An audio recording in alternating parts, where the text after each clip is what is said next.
యుగాలలో మొదటిది కృతయుగం. ధర్మం 4 పాదాలపై నడిచిన ఈ యుగాన్ని సత్యయుగం అని కూడా అంటారు. ఈ యుగంలో శ్రీమన్నారాయణుడు లక్ష్మీ సమేతుడై భూమండలాన్ని పరిపాలించాడు.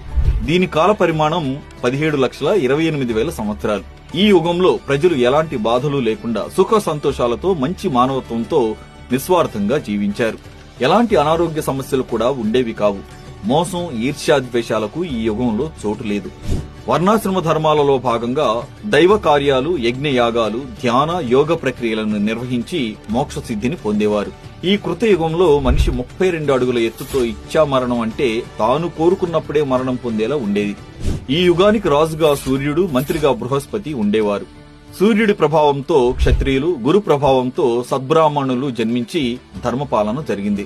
సత్యయుగం నుండి కలియుగం వరకు ధర్మం, జ్ఞానం, మేధో సామర్థ్యం, భావోద్వేగం, శారీరక బలం క్రమంగా క్షీణించడం జరిగింది. ఈ యుగంలోనే విష్ణువు మత్స్య